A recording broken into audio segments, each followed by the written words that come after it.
My name is TJ, and I'll introduce myself by saying, I'm a weirdo, I was born a weirdo, I will die a weirdo, and I don't give a fuck!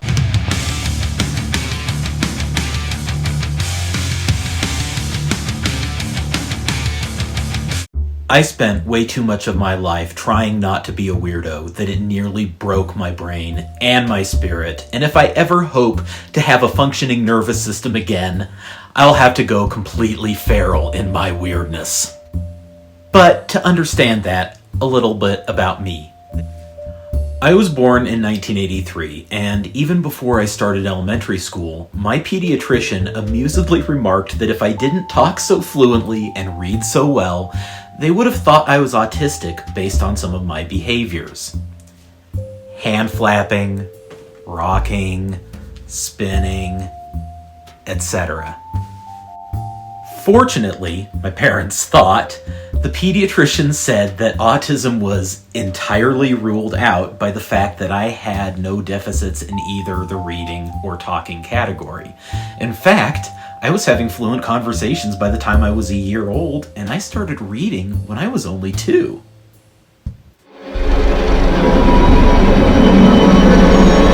For the rest of my childhood, we had several hearty chuckles over that ridiculous pediatrician who thought I was autistic of all absurd things.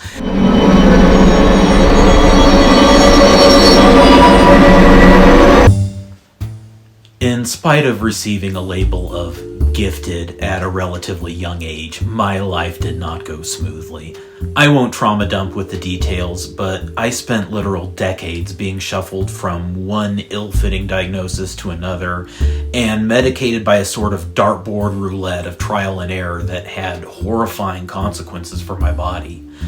But things reached a catastrophic breaking point for me in 2016. A self-unaliving attempt, followed by a profoundly hellish 5-day hospitalization and a subsequent full psychiatric evaluation, led to the late-life plot twist that my childhood pediatrician's assessment wasn't so much ridiculous as remarkably astute and ahead of its time. In 2017, I was formally diagnosed with autism spectrum disorder.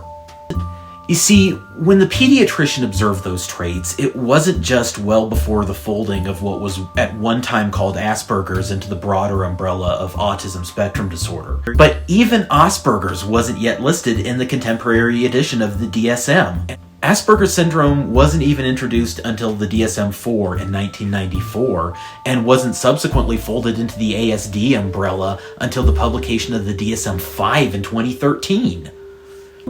And if the research had been up to where it is now, the pediatrician might have recognized the extremely early age at which I was reading is something known as hyperlexia, which in approximately 85% of cases is a trait of autism.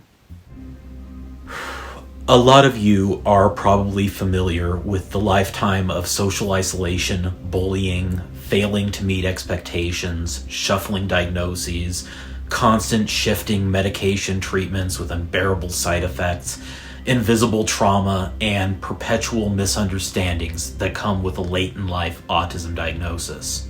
A life often punctuated by abuse and constant shame.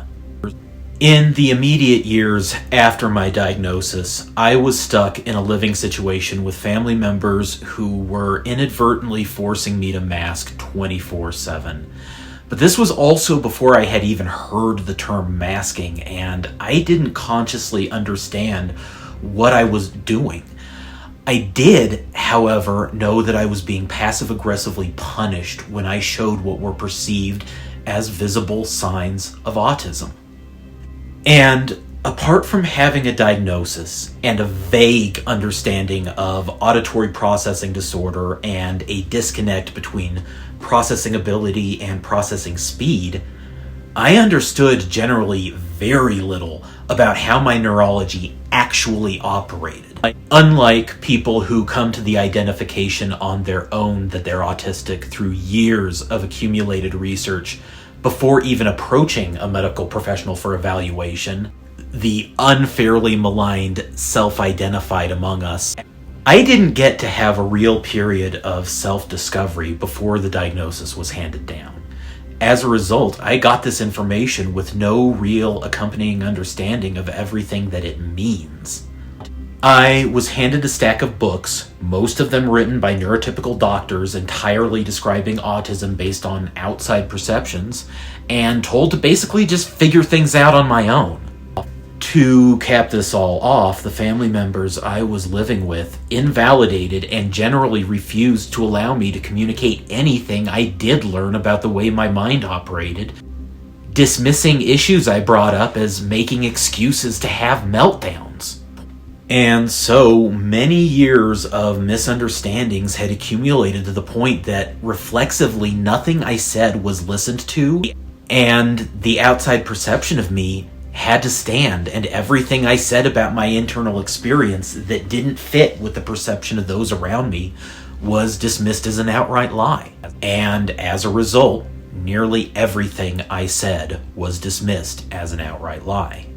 This situation clearly wasn't sustainable for my mental health, but as a result of literally decades of unconscious masking, my sense of self was eroded down to the point where my sense of self-worth was inextricably tied to the perceptions of people who refused to accept that any aspect of my lived experience was valid. At this time, I was living in Colorado, and in the background of all this drama, in November of 2022, Colorado voters passed Proposition 122, the Natural Psychedelics Act. This law set up the initial framework for a legal psychedelic-assisted therapy system in the state, and in preparation, legalized the possession, personal use, gifting, and production/cultivation of psilocybin mushrooms, ibogaine, DMT, and non-peyote-derived mescaline. A close friend and fellow Audi who became my curandera through this story that I'm about to tell, and who I will be referring to as Dame Moriarty, immediately started growing psychedelic mushrooms, and when harvests came in, they gifted me a small sample of their wares to dip my toe in the psychedelic waters. It was a little under 2 grams of an albino mushroom strain they were particularly fond of. Lately on YouTube, there's been some excellent content about the autistic brain and psychedelics that inspired me to share the story I'm about to tell you. Samdy Sam did an excellent video on her experiences with a psilocybin therapy retreat, and Irene at the Thought Spot did 2 videos, one on the abstract concept of ego death as it relates to high-masking autistics, and a more recent interview with Aaron Orsini, the founder of the Autistic Psychedelic Society. I'll link all of these videos right down in the description. A lot of the information in these videos resonated significantly with my experiences, but I also felt there were aspects of my particular experience that I believe may be valuable to the autistic community as we continue to forge this understanding for ourselves, a truer body of knowledge of how our brains actually operate.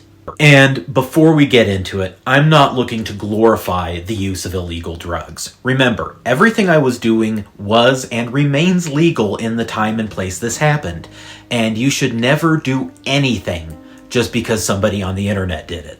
I'd also recommend anybody approach psychedelics with extreme caution. For people with a family history and associated genetic predisposition to psychotic disorders and/or schizophrenia, psychedelics can be a pretty bad idea, triggering an initial break from reality that leads to a lifetime of issues.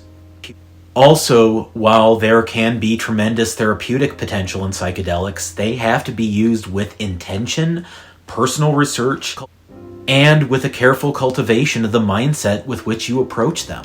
If a regular appointment with your counselor or therapist is akin to a routine checkup at your family doctor, a deep psychedelic voyage is like brain surgery.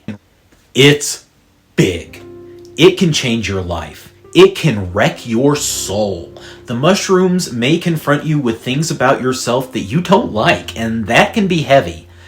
You gotta be ready to face what comes, and there will be times in your life when treading into those waters isn't the best idea. All I'm saying is, don't do what I did just because it sounds cool. So anyway, let's get on with the story. When Dame Moriarty gave me the mushrooms, they gave me a little under 2 grams to test the waters. What I failed to notice at the time was the slightly maniacal gleam in Moriarty's eye as they handed me the baggie. Not only was this an exceptionally potent strain of mushrooms, this bag consisted entirely of what they personally referred to as blueberries or firecracker pins. Basically the smallest, least developed mushrooms pulled during a harvest. By weight, they tend to be quite a bit more potent than fully developed mushrooms.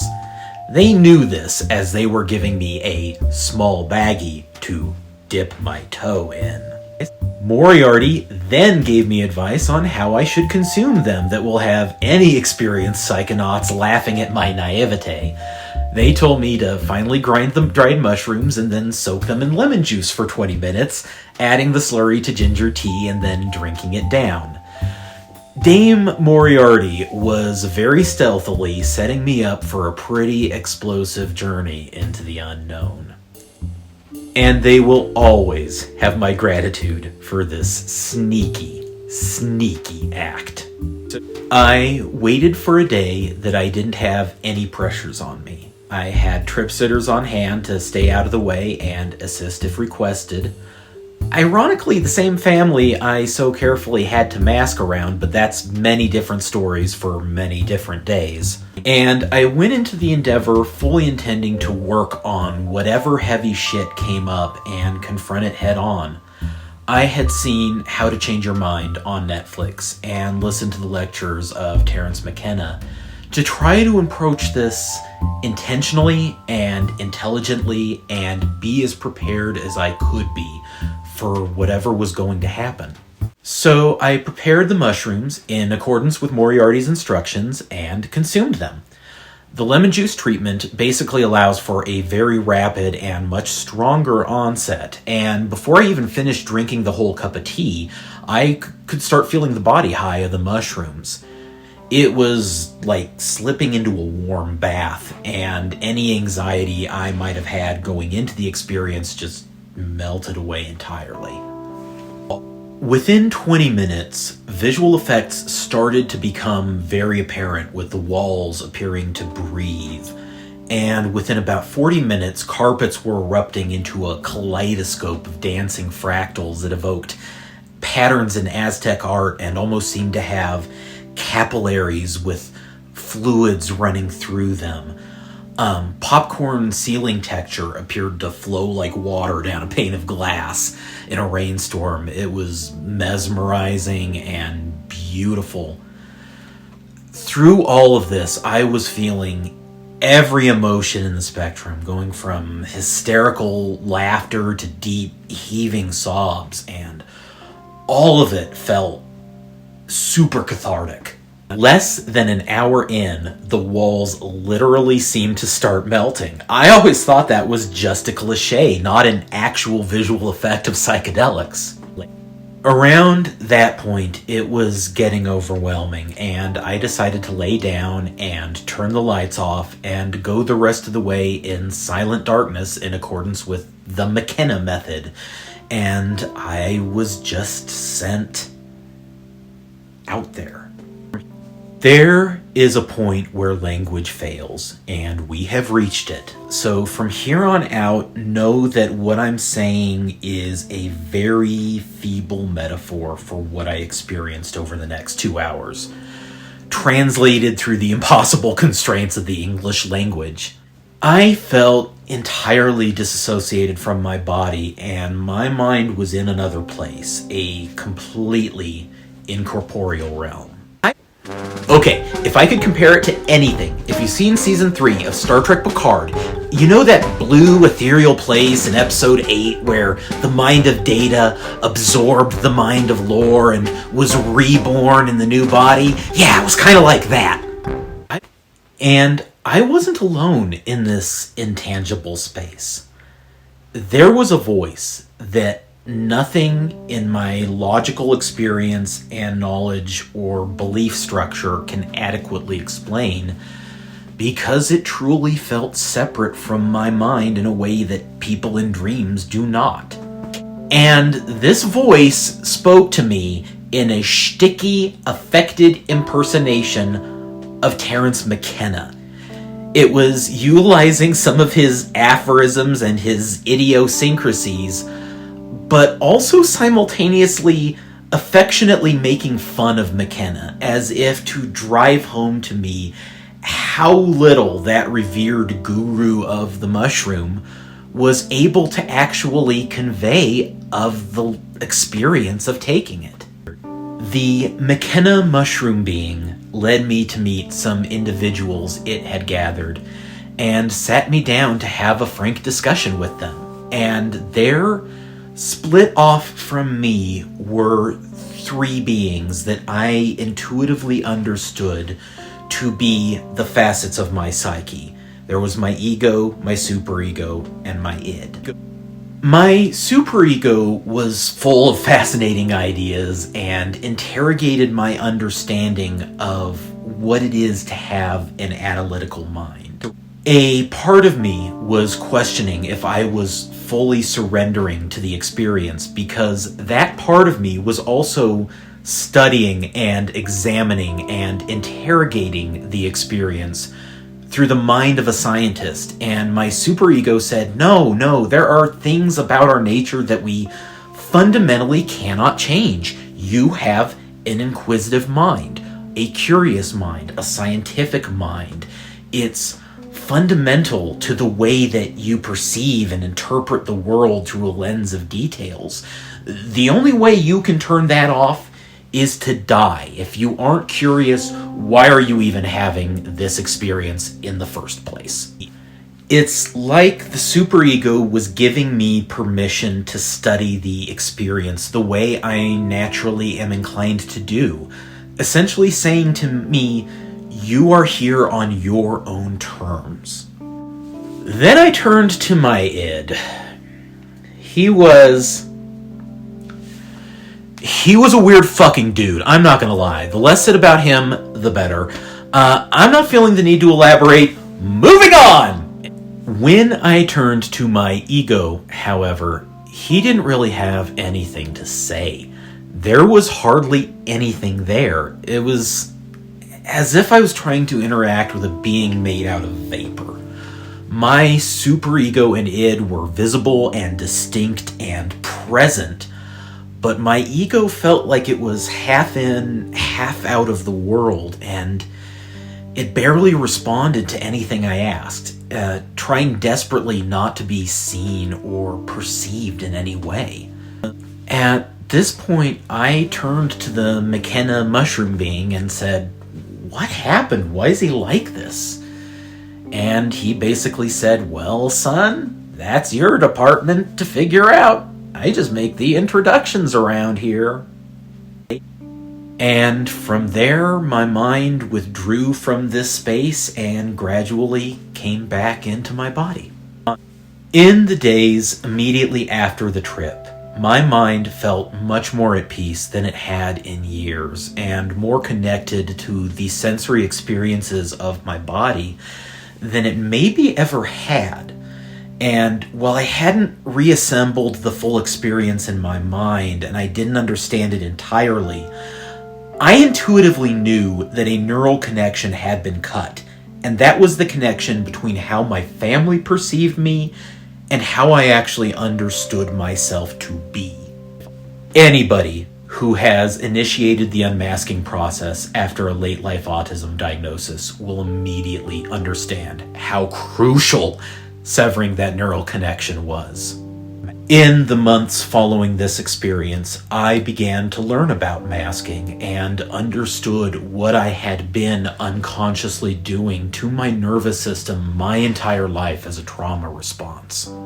Like anything in life that makes someone chronically ill, once it becomes part of your conscious awareness, it becomes impossible to continue to tolerate. When you become aware that part of why you've struggled all your life is because you're wearing a 10-kilogram lead mask on your face 24/7 without even realizing it's there, the weight immediately becomes intolerable. And your strength to continue wearing it just starts to fade. 7 months after the trip, I confronted the family I was living with about the need to unmask and reintroduce benign stibbing behaviors into my life. It, did not go well. Imagine a gay or trans kid coming out to a judgmental evangelical family, and you get the picture. I have subsequently gone entirely no contact with those family members for the sake of my own mental health. This is something I probably wouldn't have had the strength to do and not unalive myself had that neural connection not been severed by the mushroom trip. It took a full year to where I felt that I'd processed the experience to where I could write it down and make this video. One reason is that while some people I've described this experience to have described it as an ego death, none of what I have personally read about ego death matches this experience. Partly because of the way my consciousness continued in an uninterrupted stream through the out-of-body portion, but also because none of it in any way felt like a death to me. And I didn't understand what all of this meant until I saw the aforementioned video by Irene at the Thought Spot about the abstract concept of ego death as it relates to the late diagnosed autistic experience. When you spend your entire life masking and people-pleasing from the fawning response in order to suppress your benign autistic traits to the point that all you're left with are the self-destructive and self-injurious and self-hating ones, you have effectively already killed your own ego, and you don't have one left. I didn't experience ego death because I didn't have enough of an ego left to kill. What I experienced instead was an ego birth.